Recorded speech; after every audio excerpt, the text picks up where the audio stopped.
Obrigado, Sr. Presidente. Excelentíssimos senhores deputados e excelentíssimas senhoras deputadas, antes de passar à intervenção, eu gostaria de relembrar aqui ao Partido Comunista e ao PS, em primeiro lugar, o Partido Comunista que, quando foi para um governo, ou supostamente está no governo, prometeu à população portuguesa que o salário mínimo iria chegar aos 600 euros. Envolvidos poucos mais de 2 meses, 530 euros, falhanço do PCP. Quanto ao PS, que o Sr. Deputado Vítor Freitas falou aqui que a causa da falta de rendimento das famílias estaria nos impostos das empresas. Gostaria de relembrar ao Sr. Deputado Vítor Freitas que foi o vosso atual Presidente que rasgou o contrato para a baixa do IRC, validamente celebrado com o PSD e com o CDS-PP. Havia um compromisso de baixa do IRC que o vosso Presidente rasgou e é por isso que as empresas não têm o IRC mais baixo e é por isso que as empresas pagam mais impostos. Na Madeira também é abrangido pelo IRC, também se paga IRC na Madeira. Não, Sr. Deputado, não vamos confundir as coisas.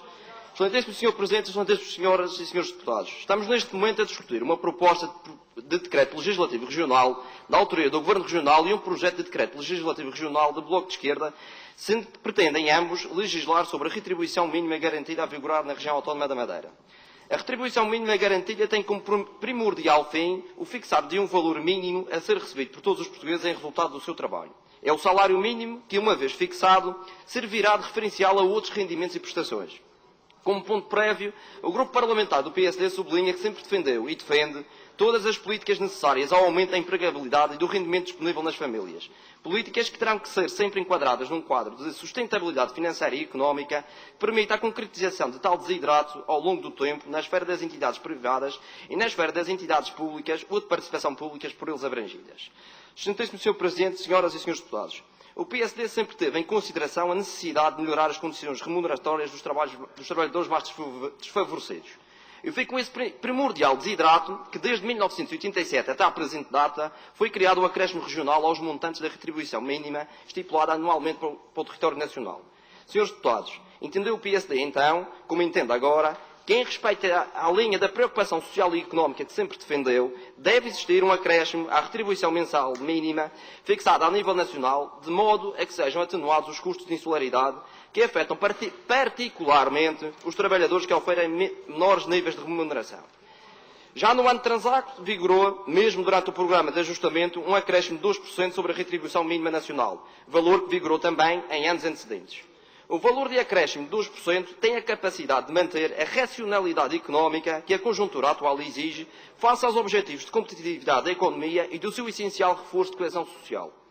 Excelentíssimo Sr. Presidente, senhoras e senhores deputados, o valor de acréscimo proposto pelo Governo Regional é aquele valor que consegue equilibrar, e é preciso ter atenção, equilibrar nos pratos da balança, por um lado, a necessária atenuação da insularidade e a melhoria das condições remuneratórias dos trabalhadores mais desfavorecidos e, por outro, a necessária racionalidade económica que não coloca em risco as entidades empregadoras e os empregos por ela criados.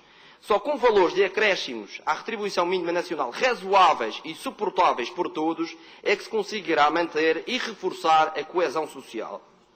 A coesão social é um bem que não deve ser desperdiçado. A racionalidade subjacente às decisões tomadas devem ser por todos compreendidas, seja pelas entidades empregadoras, seja pelos trabalhadores.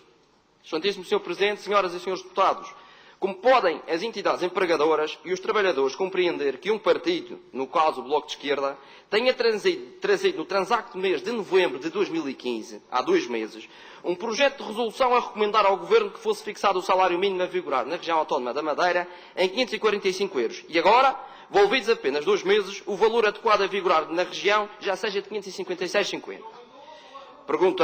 Perguntamos onde está a segurança e a certeza jurídica da decisão, onde está a racionalidade dos valores apresentados, onde estão os estudos económicos de um momento para o outro, 2 meses apenas, fazem com que o valor do salário mínimo a vigorar na região autónoma da Madeira seja diferente num espaço tão curto.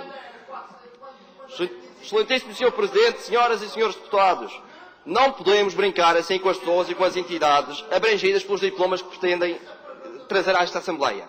Tem necessariamente que existir alguma previsibilidade nas decisões que os atores políticos tomam, sob pena de ninguém investir na nossa região ou até no nosso país. Não podemos, como tem acontecer a miúde, anular contratos validamente celebrados.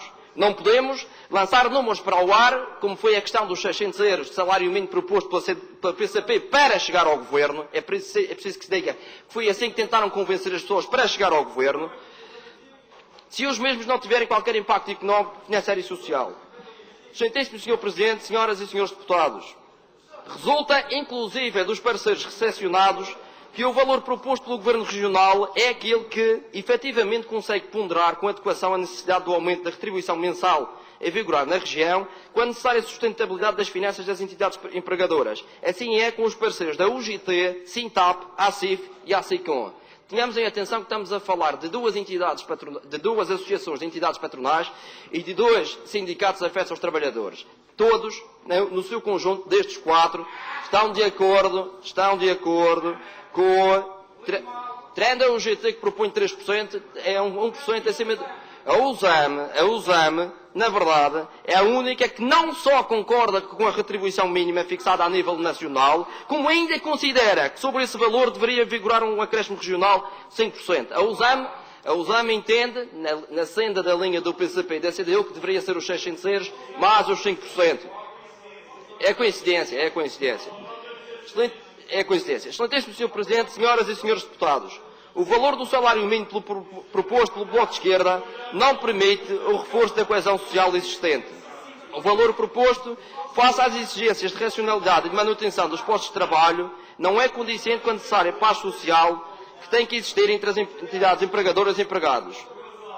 Mais acresce que o Bloco de Esquerda, por outro lado, apresenta um projeto de decreto legislativo regional para fixar, e é bem que se leia o diploma, para fixar o salário mínimo nacional a vigorar na região autónoma da Madeira, quando sabe, ou devia saber, que a região autónoma da Madeira não tem competência legislativa para tal efeito.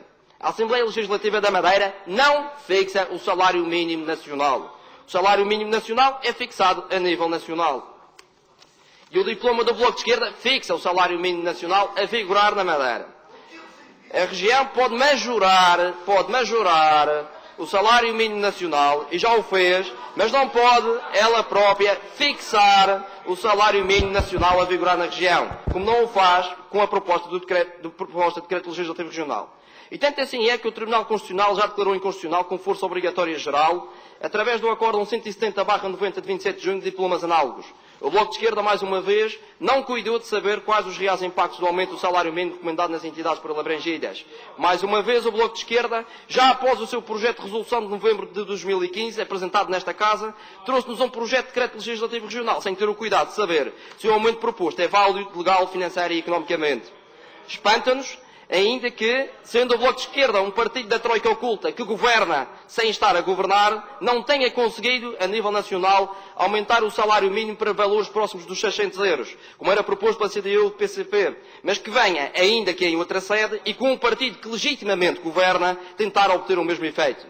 Excelentíssimo Sr. Presidente, senhoras e senhores deputados, se o Bloco de Esquerda não está feliz com o salário mínimo nacional que temos, que pressione o partido que legitimamente governa o nosso país para o aumentar. O que não pode é o Bloco de Esquerda querer obter na região autónoma da Madeira o que não conseguiu em Portugal continental.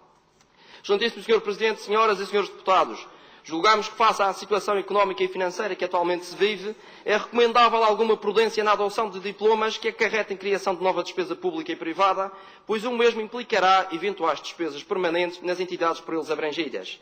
Entendemos ainda que a aprovação do Bloco de Esquerda poderá criar distorções no mercado que são de todo inaceitáveis.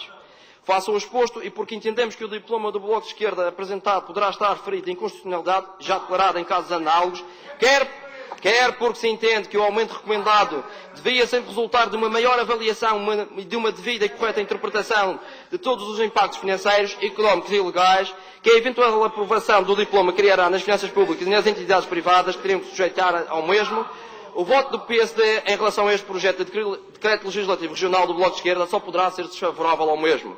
Mas considera o PSD que o valor de acréscimo de 2% à retribuição mínima nacional proposto pelo Governo Regional é aquele que garante um maior equilíbrio entre todos os interesses subjacentes ao mesmo, quais sejam a manutenção do emprego, a diminuição dos custos de insularidade e a necessária adequação ao esforço que as entidades empregadoras terão que fazer face ao aumento proposto, pelo que o voto do PSD só poderá ser favorável ao mesmo.